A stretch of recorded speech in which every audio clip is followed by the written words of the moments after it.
la multiplication des maladies gravissimes comme l'Alzheimer, le cancer, surtout l'Alzheimer d'ailleurs, et me semble dû, en tout cas lié, à une grande détérioration des, des relations humaines, de la qualité des relations humaines. Je vais prendre un exemple. Et l'Alzheimer, donc perte de mémoire. De la mémoire immédiate, de la mémoire proche. Et les vieux atteints, ils ont des souvenirs lointains. Mais la mémoire proche se perd et je pense avoir surpris, sans m'en rendre compte, les moments de cette perte, c'est que quand les gens deviennent plus âgés dans notre société, que ce soit dans la famille ou au travail, etc., au travail où on les éjecte, et ils ne sont plus pris comme interlocuteurs à part égale. C'est-à-dire on leur parle, parce qu'on est poli, on est gentil, mais on ne leur donne pas le retour de ce qu'ils disent. Ils disent des choses, oui c'est bien, mais on ne fait pas le retour et on n'attend pas le retour de ce retour-là. C'est-à-dire le trajet de l'échange, il ne fait pas un nœud. Vous voyez, il fait tac, ça va, t'as bien mangé, c'était bien hier soir le film, tata, ou bien oui, oui, c'était bien. Puis ça ne fait pas un aller-retour avec un nœud, comme un fil. Et ça ne fait pas une attache, ça ne fait pas un lien. Et ce qu'on retient, c'est des liens. Et donc, eh ben, les gens n'ont plus la mémoire de ce qui vient de se passer, ou ça s'atténue. C'est comme si, de même que les jeunes ou les à peu près jeunes ont leur compte à soi, s'occupent surtout de leurs affaires, de faire leur place dans la société, etc. Les moins jeunes ou les vieux se résignent, acceptent cette espèce de réduction, et donc ça fait des petites entités autonomes. On ne peut pas avoir une mémoire riche en étant une petite entité autonome. Vous voyez? Et donc la mémoire se perd petit à petit du fait de n'être pas sollicité, du fait de n'être pas réactivé chaque fois. En plus, je suis certain que la multiplication des appareils de mémoire, l'iPhone, l'ordinateur, la tablette, enfin tous ces trucs-là qui retiennent pour vous. Donc vous êtes retenu par eux, mais vous ne retenez pas. Vous n'avez pas besoin de retenir.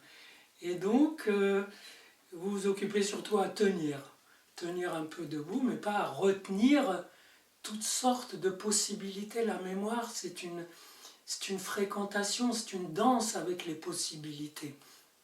Et là, comme elles sont réduites et surtout définies, possibilité définie, ce n'est déjà plus une possibilité, c'est un programme.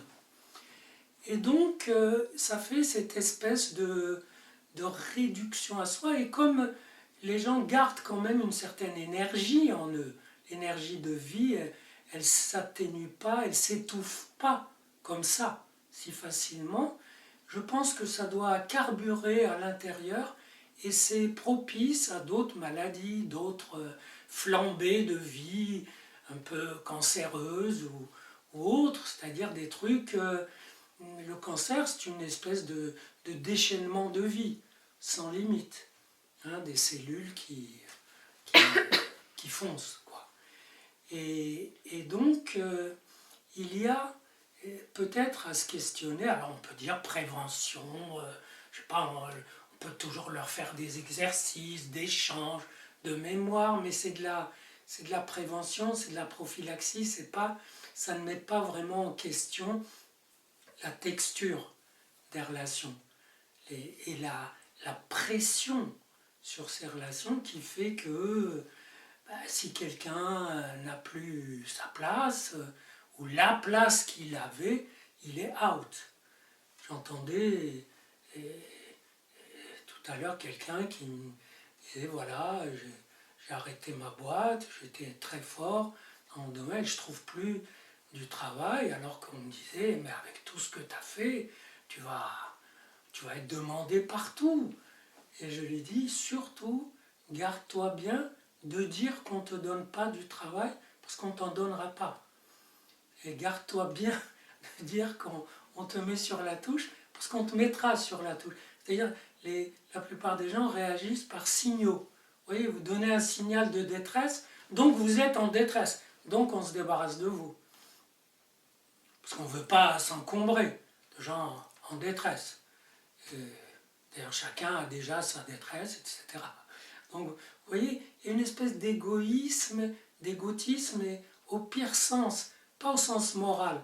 Au sens moral, il ne vaut pas grand-chose, parce que c'est clair qu'il faut être égoïste, qu'il faut penser à soi, mais il faut penser à soi en passant par le monde, c'est-à-dire par l'autre, par l'échange, par le risque, par les points critiques, par le déséquilibre, et en pensant à soi, à ce qu'on a, à ce qu'on doit préserver, à la place, à la protection, etc., ça appauvrit la mémoire qui est, en principe, non pas un tableau d'affichage de plus en plus riche. Regardez les mémoires d'ordinateur, vous êtes muni, vous êtes greffé sur une mémoire infinie, mais vous ne savez pas comment faire. La mémoire vive, c'est la mémoire qui n'est pas affichée, qui est en cours d'élaboration à travers des échanges où il y a de l'appel et du rappel incessant. D'ailleurs, dans les rapports soignants, on parle souvent des personnes à la troisième personne, c'est-à-dire qu'on entérine leur absence, au lieu de, justement, non seulement être présent, mais être présent à la présence de l'autre. C'est l'intrication des présences.